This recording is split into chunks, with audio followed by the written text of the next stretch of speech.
de la Iglesia Presbiteriana de Chile. Extienda su mano hacia Matías, vamos a orar. Señor Jesús, Dios nuestro, tú que siendo rico te hiciste pobre para que por medio de tu pobreza fuésemos enriquecidos. Tú que fuiste ungido para anunciar las buenas nuevas a los pobres y poner en libertad a los cautivos, separa a nuestro hermano Matías para ministrar especialmente a los más necesitados de tu rebaño. Dótalo con amor y simpatía para que las aflicciones y necesitados de los hombres, a fin de que pueda trabajar fielmente en todas las tareas inherentes a su oficio. Que él llegue a escuchar de tus labios: por cuanto lo hiciste a uno de estos hermanos más pequeños, a mí me lo hiciste. Venid benditos de mi Padre, tomen posesión del reino preparado para ustedes desde la fundación del mundo. Por lo tanto, en el nombre de tu Hijo Jesucristo, ordenamos oficialmente a nuestro hermano Matías Astudillo como diácono de nuestra iglesia. Amén. Vamos. En el Evangelio de Juan, capítulo 7. Evangelio de Juan, capítulo 7.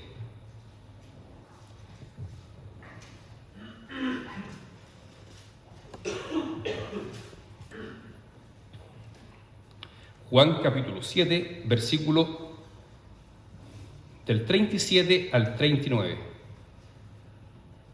37 al 39.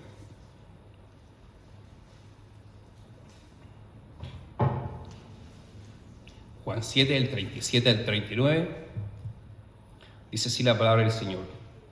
En el último gran día de la fiesta, Jesús se puso en pie y alzó la voz, diciendo: si alguno tiene sed, venga a mí y beba. El que cree en mí, como dice la Escritura, de su interior correrán ríos de agua viva. Esto dijo del Espíritu que habían de recibir los que creyesen en él, pues aún no había venido el Espíritu Santo, porque Jesús no había sido aún glorificado. Oremos.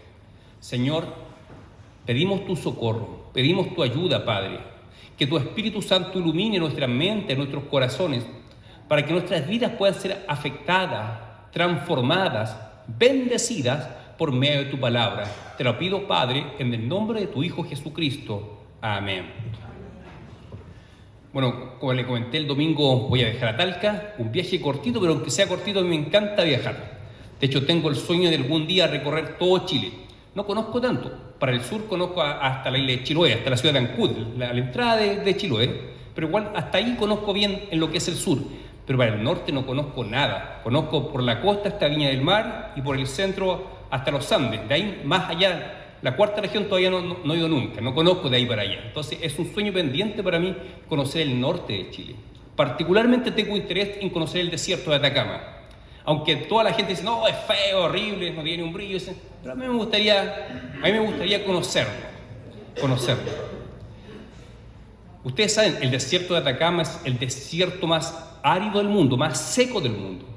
Algunas zonas del desierto se dice, según dicen los climatólogos, no ha llovido durante 400 años. O sea, prácticamente está contando desde la llegada de los españoles a la fecha, nunca ha llovido. Y de ahí para atrás no sabemos cuánto, si es que no sabemos si es que alguna vez ha llovido. Es un lugar realmente seco. Ahora, lo curioso que en medio de este río seco transcurre un río, hay un río.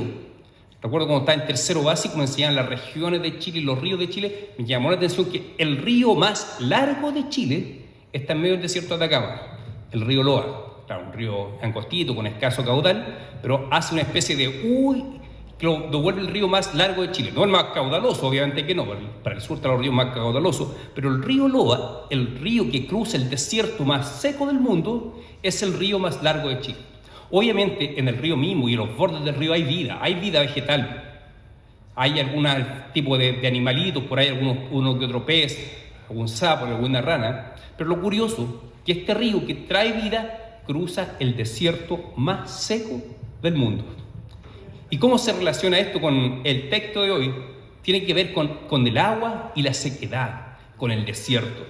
Acá encontramos al Señor Jesucristo caminando desde el principio del capítulo 7, desde Galilea a Jerusalén, a celebrar una fiesta.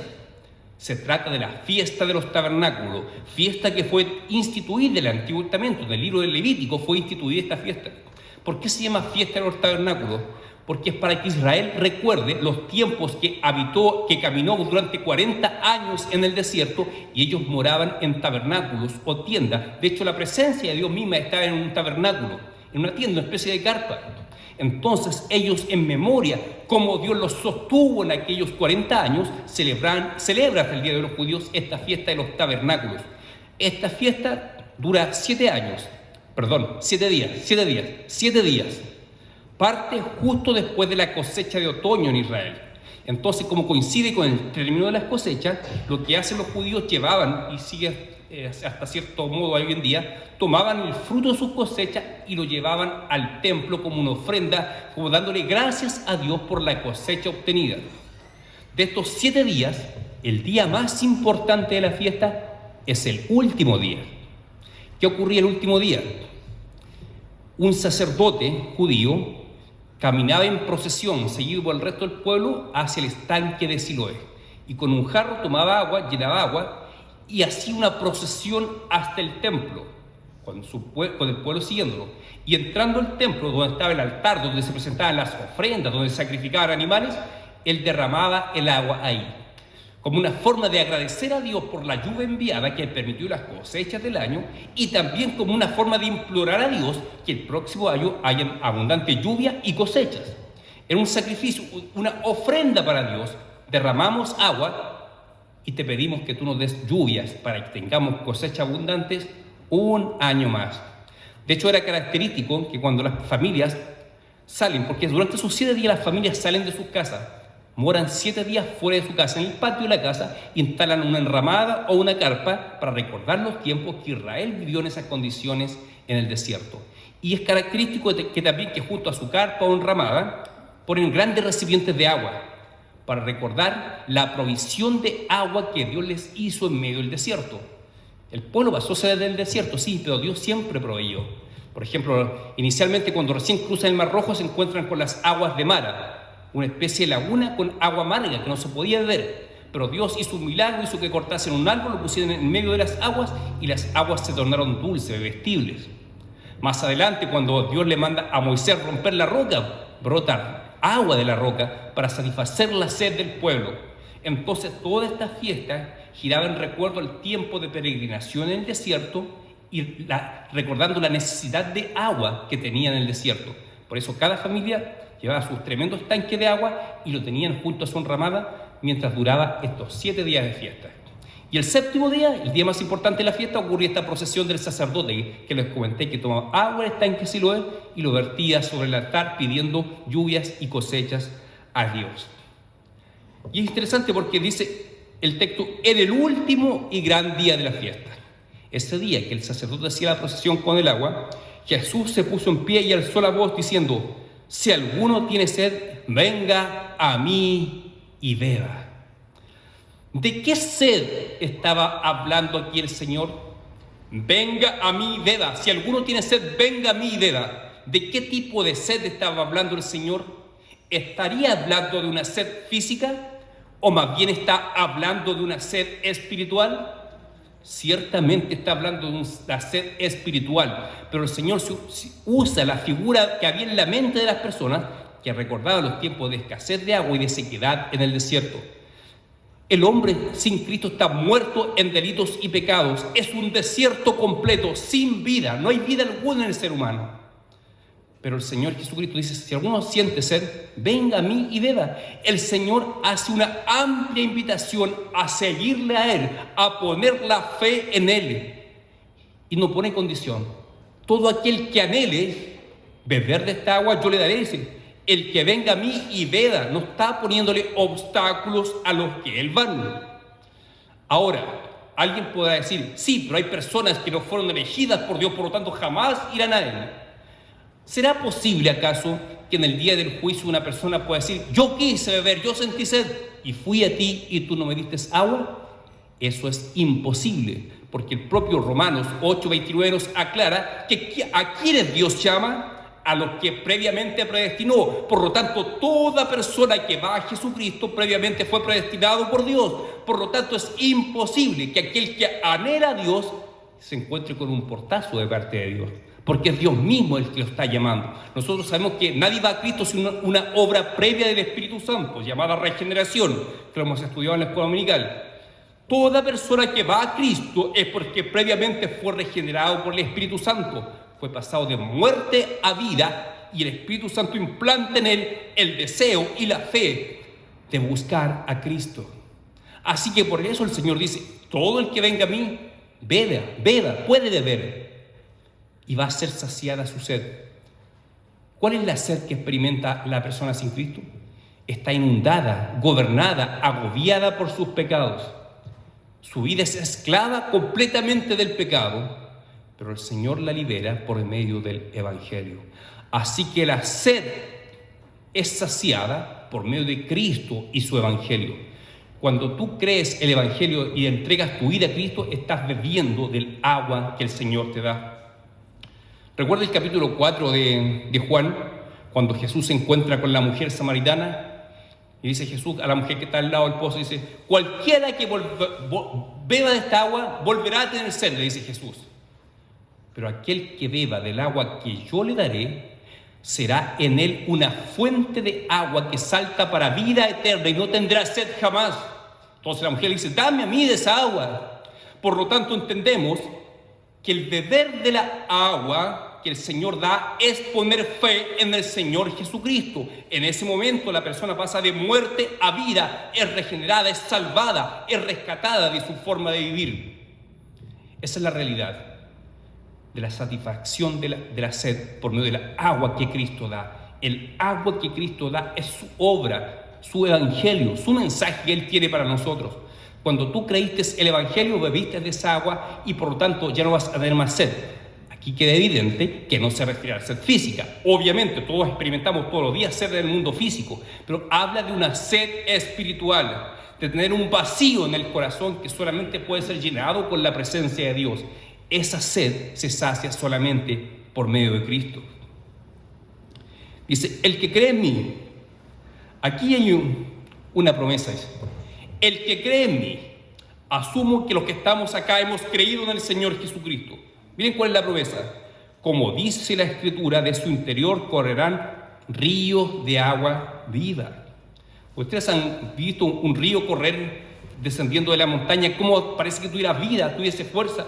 O cuando ustedes pueden brotar una fuente de agua natural, donde nacen las famosas vertientes, salen como si da la impresión que el agua estuviese como hirviendo, salen como gorgoritos, ¿cierto? Y así sale el curso de agua. Incluso cuando uno ve una fuente de agua artificial, como puede ser una plaza, también está brotando agua y parece que nunca se agota. No sabemos de dónde viene el agua, pero parece que nunca se agota. Bueno, esa es la realidad espiritual que el Señor garantiza que ha de experimentar todo el que cree en Él.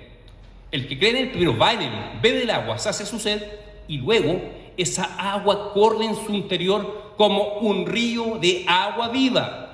Esto es algo experimental. El creer en el Señor Jesucristo es una cosa, pero como consecuencia de nuestra fe en Jesucristo, debiésemos cada uno de experimentar esos ríos de agua viva, esa vida en nuestro interior. El Señor dijo: yo he venido para que tengan vida y para que la tengan en abundancia. Ahora, pregunta: ¿será que estamos todos experimentando esa vida abundante? ¿Estamos experimentando ese fluir de los ríos de agua viva dentro de nosotros? ¿O estamos insatisfechos con eso? Mire cómo continúa, dice el texto. Aquí el apóstol Juan pone una nota aclarativa, dice: esto dijo del Espíritu que habían de recibir los que creyesen en Él, pues aún no había venido el Espíritu Santo, porque Jesús no había sido aún glorificado. ¿Cuándo fue glorificado el Señor? Luego de su resurrección y ascensión al cielo. Y luego envía el Espíritu Santo a su iglesia, y el Espíritu Santo queda en su iglesia para siempre. El Espíritu Santo vino a la iglesia, y el Señor, cuando dice correrán ríos de agua viva en su interior, o como dice otra versión, brotarán ríos de agua viva en su interior, está aludiendo a la persona del Espíritu Santo, que es el don prometido para todo creyente.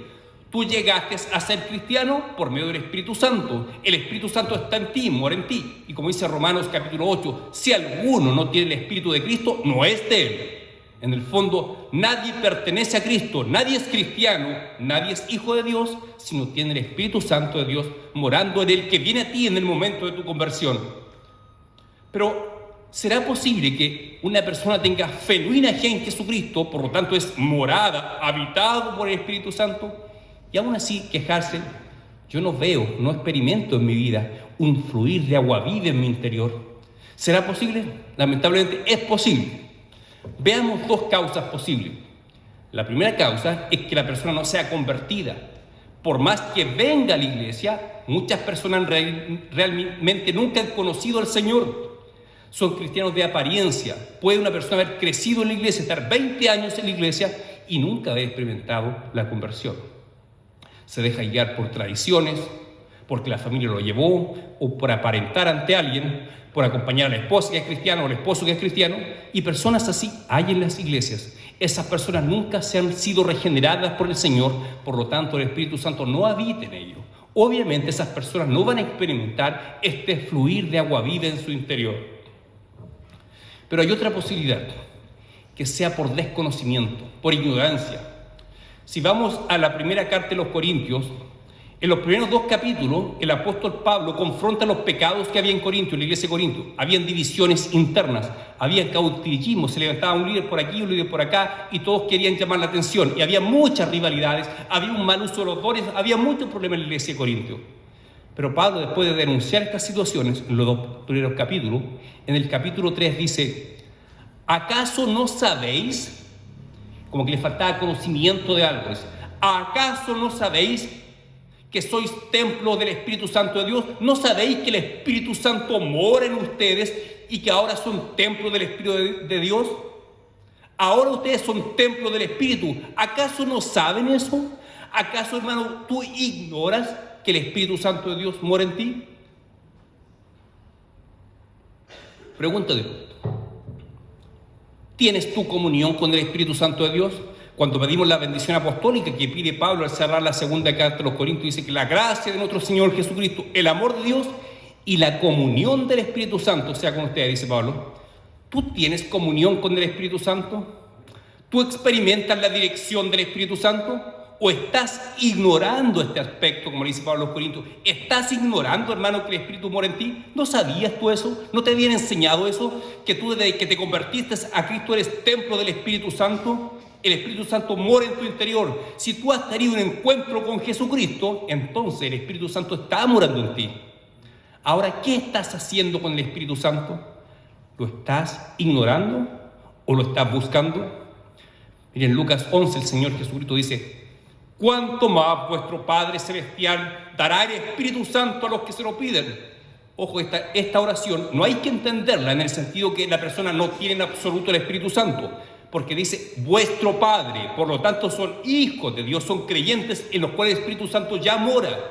Pero hay otro aspecto, cuando estudiamos acá en la escuela dominical la obra del Espíritu Santo, hablamos de la llenura del Espíritu Santo. Por lo tanto, la enseñanza de esa oración del Señor Jesucristo apunta a buscar y pedir continuamente la llenura del Espíritu Santo. Solamente los cristianos que están llenos del Espíritu experimentan este fluir de río, de agua viva continua en su vida, que se va a manifestar en tu forma de vivir.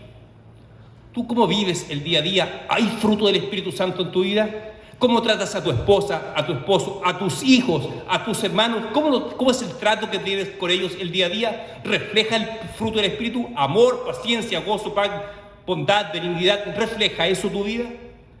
¿Cómo te comportas tú en tu trabajo?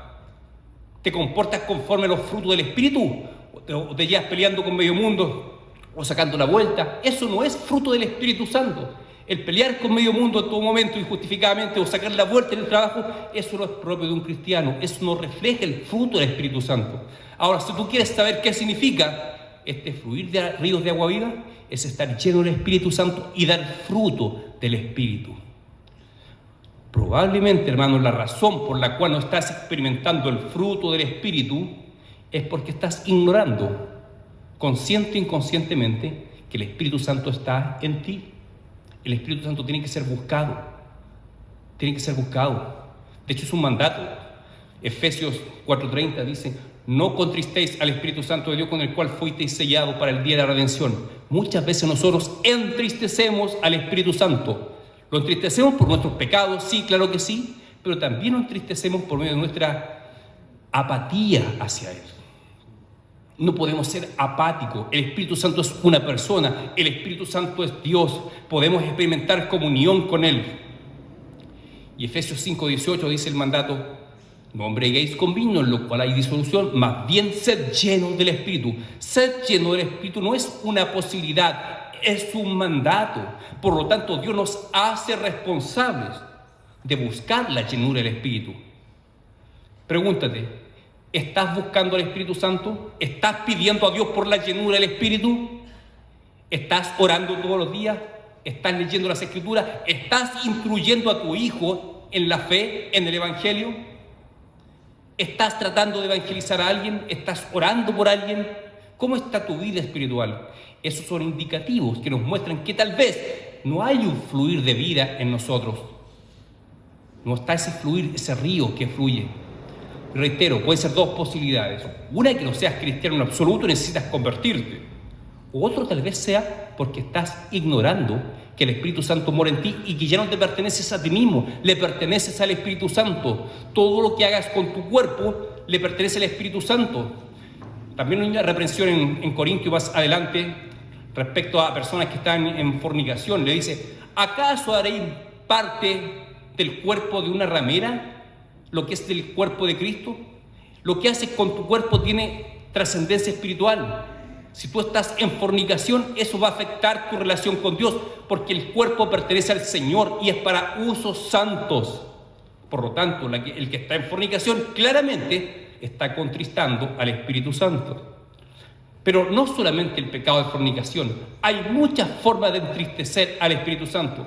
De hecho, cuando Pablo dice en Efesios 30, no entristezcáis el Espíritu Santo, en los versículos previos dice: ninguna palabra corrompida salga de vuestras bocas. Es decir, incluso es posible contristar al Espíritu Santo por medio de nuestras palabras maravillas. No necesariamente garabatos, pero sí palabras malintencionadas para herir a otra persona. Eso contrista al Espíritu Santo. Así que, hermanos, te planteo esta pregunta. El Señor prometió que en tu interior correrían ríos de agua viva, y esto lo dice, como aclara Juan, del Espíritu Santo que habían de recibir todos los que creyesen en Él. Todos los que han creído en el Señor Jesucristo son habitados por el Espíritu Santo. Ahora, si esa es la realidad, pregúntate: ¿por qué no estoy experimentando ese fluir de vida en mi interior y me siento como un desierto, con el desierto de Atacama? La esperanza es que en medio del desierto cruce un río, el río Loa. Si nosotros estamos en un desierto, la esperanza es que hay un río en nuestro interior, el Espíritu Santo. Y ese Espíritu quiere desbordarnos, quiere no ser no solamente un río que corre. Por eso la mejor traducción no es la Reina Valera 60. De hecho, la NBI traduce mejor. Dice: en su interior brotarán ríos de agua viva. No que están corriendo de un lado para otro, sino que brota desde nuestro interior. Si el Espíritu Santo mora en tu interior, desde tu interior brotará y producirá y te irradiará de vida espiritual. ¿Tienes esa irradiación espiritual? Si no la tienes, pregúntate: ¿cuánto he ignorado al Espíritu Santo? ¿Cuánto busco yo diariamente la persona del Espíritu Santo? El descuidar eso trae consecuencias trágicas, trae esta sequedad del desierto. Pero esta fiesta de los tabernáculos justamente se celebraba para que el pueblo recuerde cómo Dios apagó su sed en medio del desierto, milagrosamente abriendo fuentes de agua. ¿Hay desierto en nosotros? Sí, pero el Señor ya ha abierto una fuente en tu interior, hermano. Ahora tú, por medio de la fe, tienes que activar. Tú tienes que buscar más del Espíritu Santo de Dios. El Señor lo dice en su palabra. Y el Señor no lo va a hacer si tú no tomas iniciativa. Porque en la justificación, cuando somos salvados por Cristo, nosotros no hacemos nada. Es Dios quien lo hace todo. Pero en el proceso que parte ahí, que es la santificación, sí, Dios hace su parte, pero también demanda que nosotros pongamos de nuestra parte. Dios quiere darte abundantemente su Espíritu. Dios quiere llenarte de su Espíritu. Dios quiere que tú experimentes esos ríos de agua viva. Claro que sí. Por tu parte, ¿cuánto estás buscando el Espíritu? ¿Cuánto estás pidiéndole a Dios que te llene de tu Espíritu? Que sature tu mente, tus pensamientos, tus emociones. que te dé dominio propio, que es un fruto del Espíritu Santo. ¿Cuántos de nosotros tenemos falta de dominio propio en muchos aspectos de nuestra vida? Eso evidencia falta de fruto del Espíritu. Busquemos más al Señor, busquemos más al Espíritu Santo y cosechemos el fruto del Espíritu Santo. Pero la decisión es tuya, hermano. Dios te ha prometido: todo el que cree en mí beberá, no tendrá sed. Mi presencia por medio del Espíritu Santo estará en su interior como río de agua viva. Habrá una fuente en su interior dispuesta a brotar. Pero tú, ¿cuánto le estás pidiendo al Señor que brote esa agua en ti? Que se pase este sequedal espiritual y disfrutar esta vida espiritual. Muchas veces predicamos acá en la iglesia y exhortamos a la iglesia a compartir el Evangelio, a traer otras personas a la iglesia. Pero si nosotros estamos viviendo un desierto espiritual, va a ser muy difícil que hablemos a otros de Cristo. Por lo tanto, es necesario que nos avivemos nosotros a nosotros mismos, experimentemos un avivamiento a nivel personal para luego ser usados por Dios para evangelizar y que nuestra iglesia se llene de gente. Así que te invito, hermano, a buscar más del Espíritu Santo de Dios. Te invito a orar. Señor, te damos gracias por tu palabra y te pedimos perdón porque tantas veces contristamos, entristecemos, apagamos tu Espíritu y lo ignoramos y no lo buscamos. Te confesamos nuestro pecado y pedimos tu perdón y te pedimos, Señor, que tú nos ayudes a ser más fiel a tu palabra, buscando más de tu Espíritu Santo. Te lo pido, Padre, en el nombre de tu Hijo Jesucristo. Amén.